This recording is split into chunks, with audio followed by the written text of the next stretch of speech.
Bonjour tout le monde. Aujourd'hui, je viens réagir sur l'épisode du procès d'inquisition du 30 août à Saintes.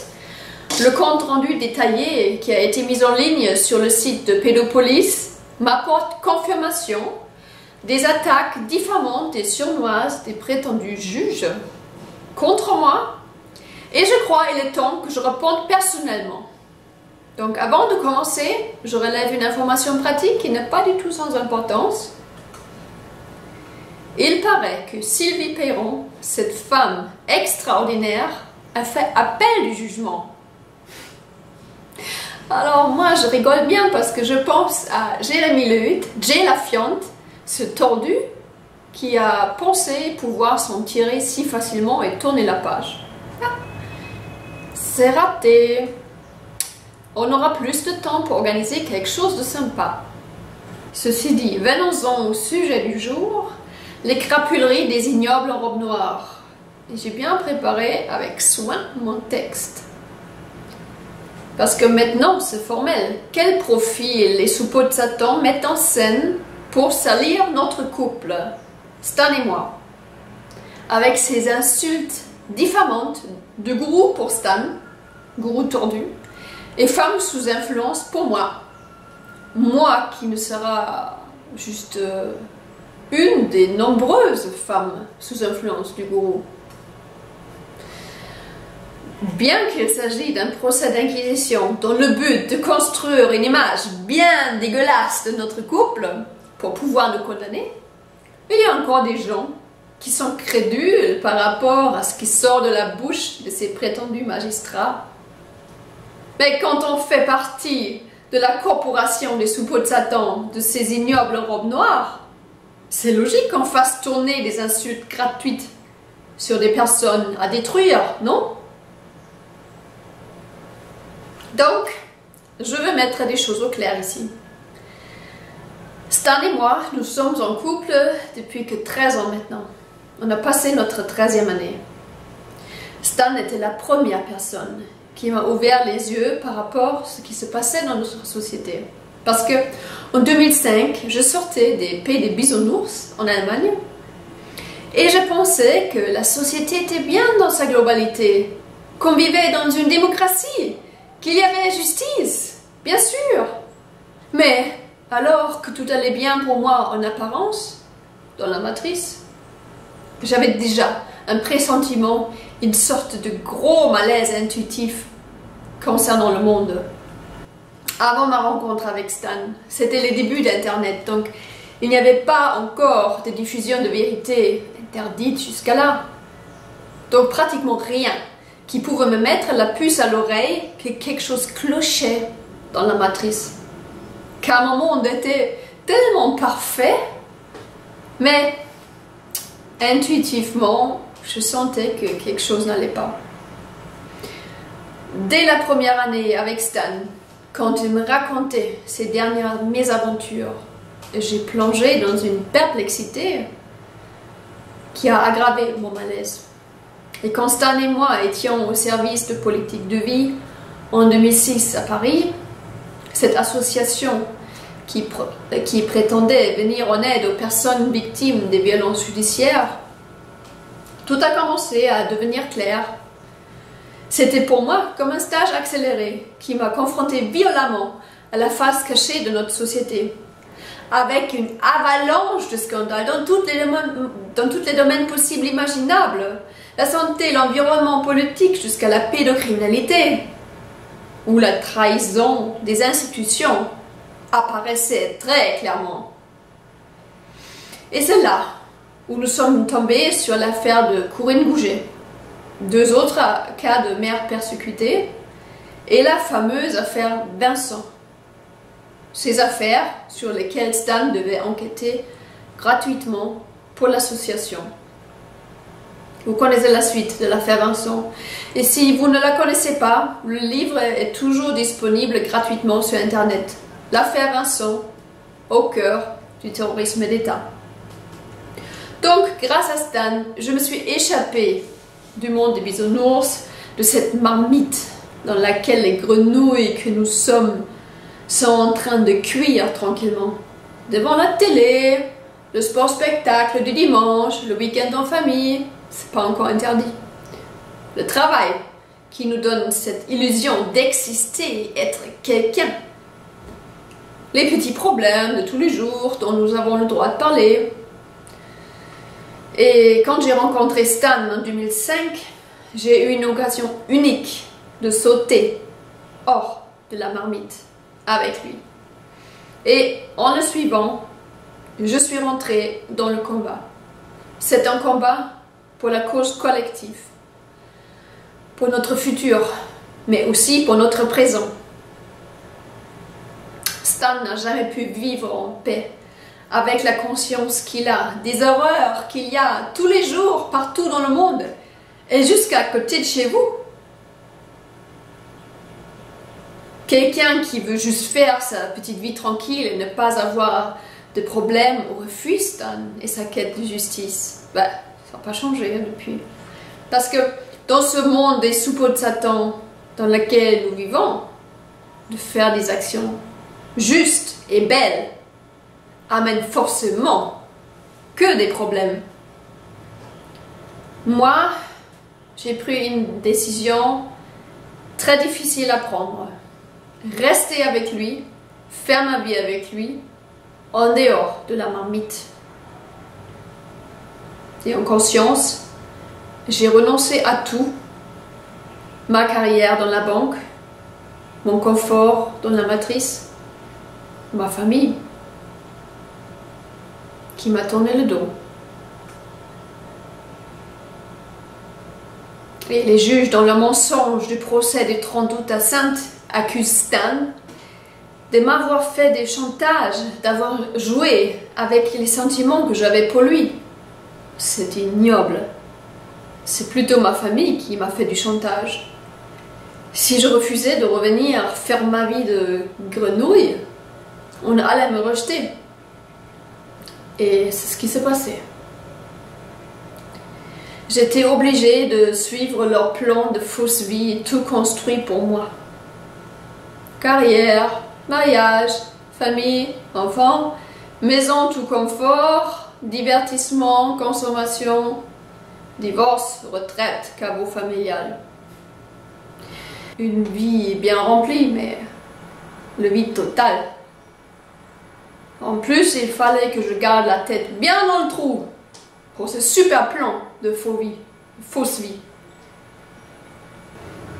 Quand les ignobles en robe noire m'ont libéré de la détention provisoire en 2013 après cette fausse accusation d'association de malfaiteurs, ils m'ont expulsé en Allemagne avec interdiction de revenir en France, interdiction de parler sur le sujet de la pédophilie, et j'ai été forcée de retourner chez mes parents, comme si j'étais une adolescente qui avait fugué. J'ai vite cherché à reprendre mon indépendance et j'ai trouvé du travail comme wellness trainer dans un hôtel 4 étoiles en forêt noire. J'ai repris une vie normale. Ma famille était contente.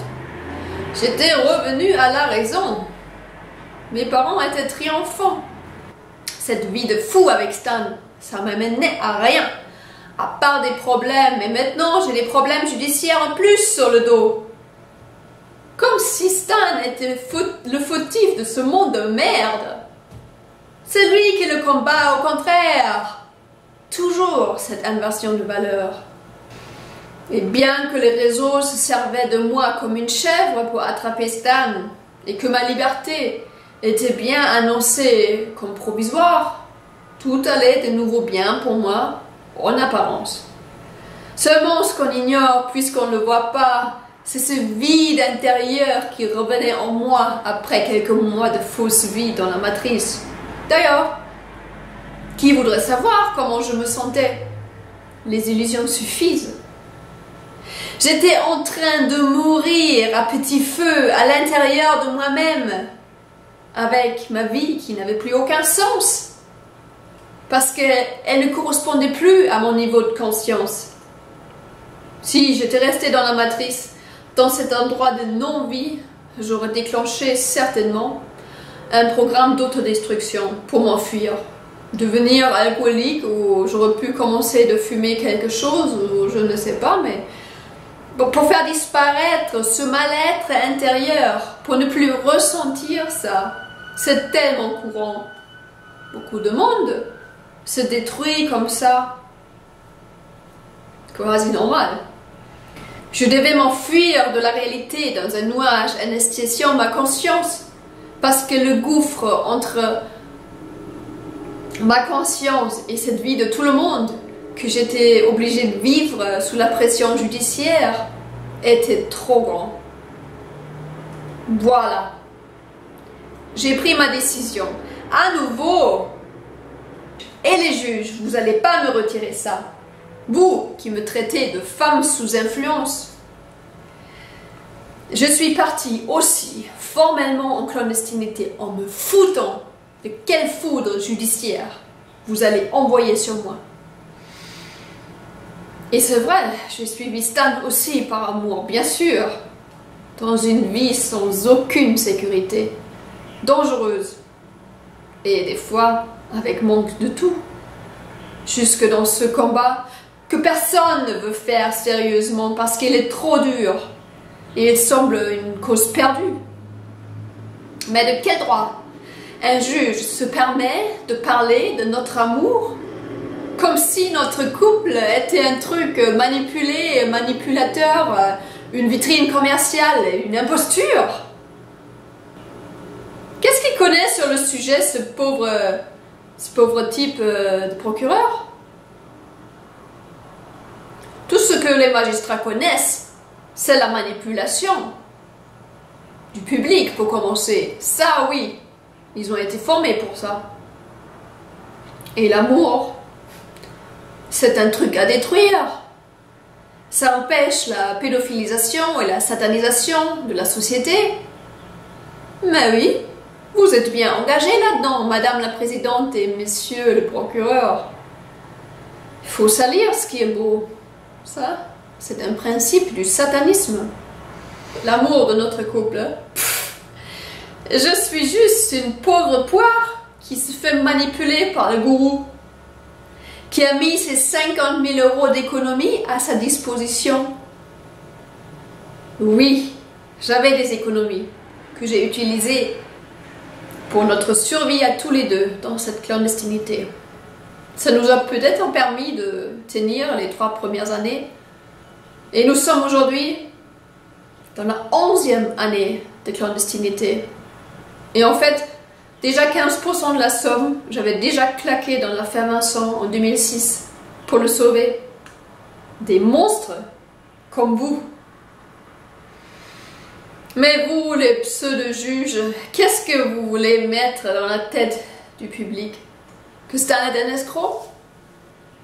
Son amour pour moi est faux? C'est un gourou? Il voulait juste mes 50 000 € d'économie?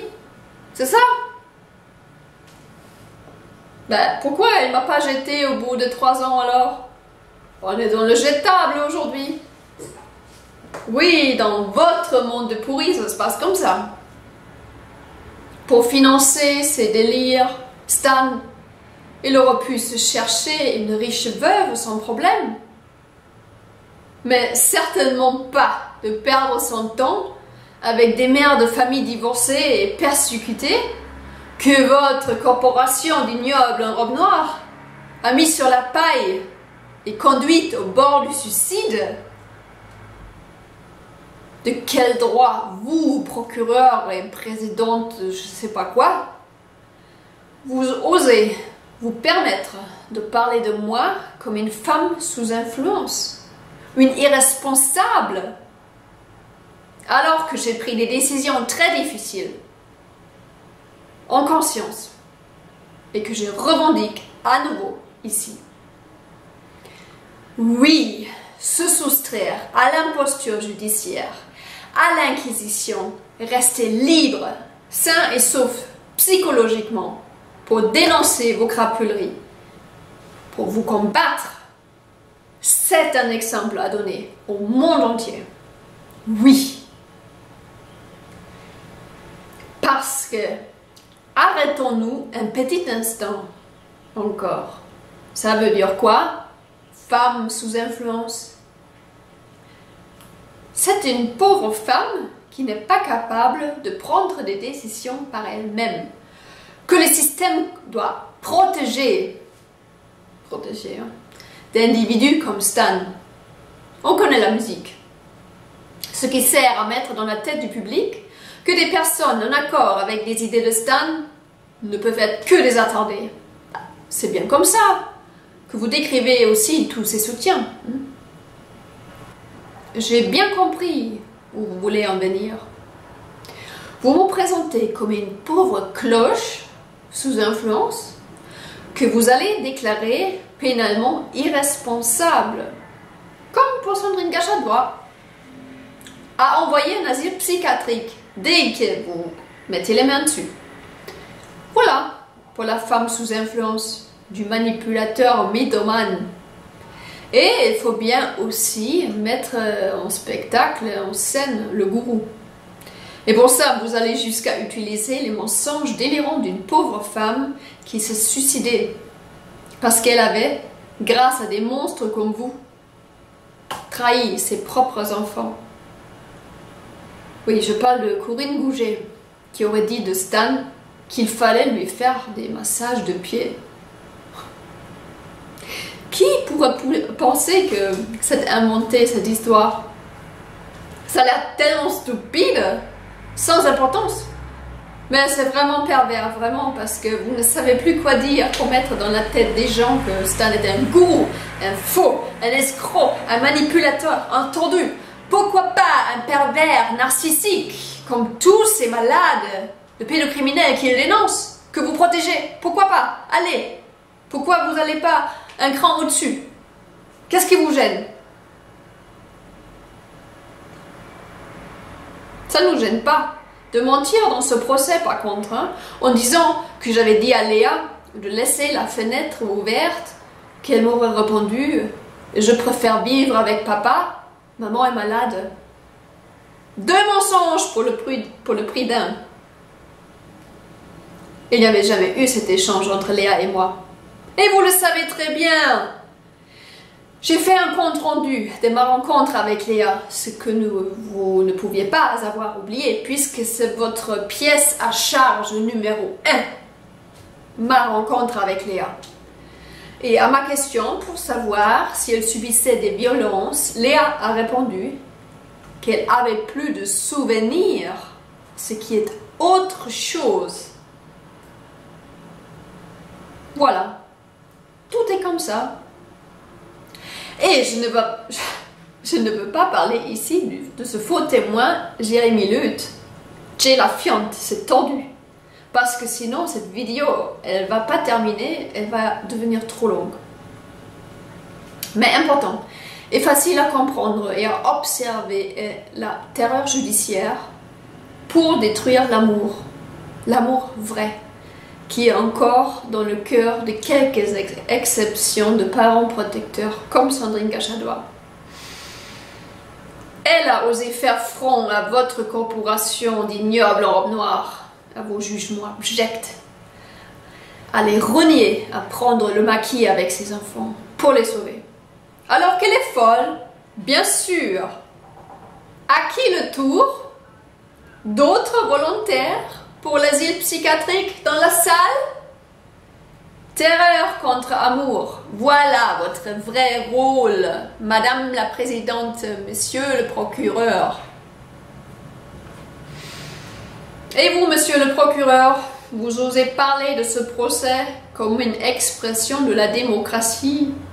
Démocratie, ça veut dire décision au peuple.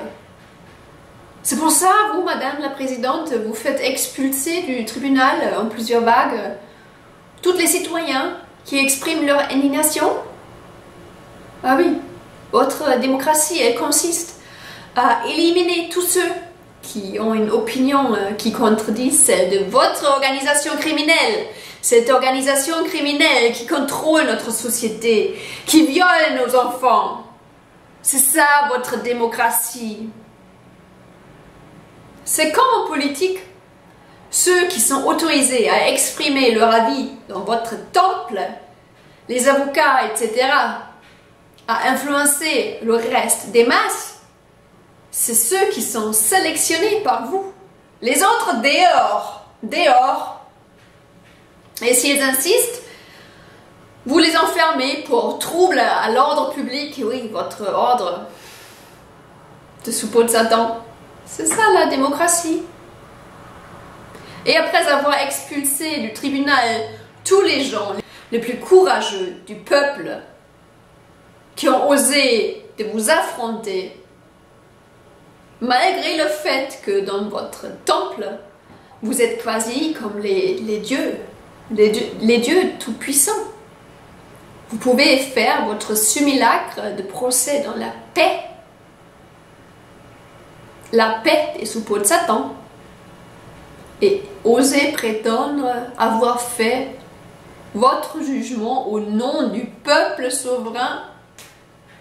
C'est ça la justice. Bah, moi je regrette, ça s'appelle du totalitarisme. Et vous avez raison d'avoir peur de l'amour et vouloir l'éradiquer avec votre terreur judiciaire partout où vous en croisez, Madame la Présidente, Monsieur le Procureur. Parce que c'est cet amour vrai qui existe encore dans le cœur de quelques-uns qui va faire la différence. C'est cet amour qui va finalement vaincre votre monde des vampires. Et ce ne sera pas par la prière. Vous avez raison de vous inquiéter aussi de ces raisonnements sur la légitime violence que certaines rares personnes qui ont de l'amour dans leur cœur finissent par avoir en vous observant, tout simplement. Parce que c'est ça, le cocktail explosif, amour et légitime violence. C'est-à-dire recours à la légitime violence par amour. Ce qui va provoquer le chaos dans votre monde des vampires.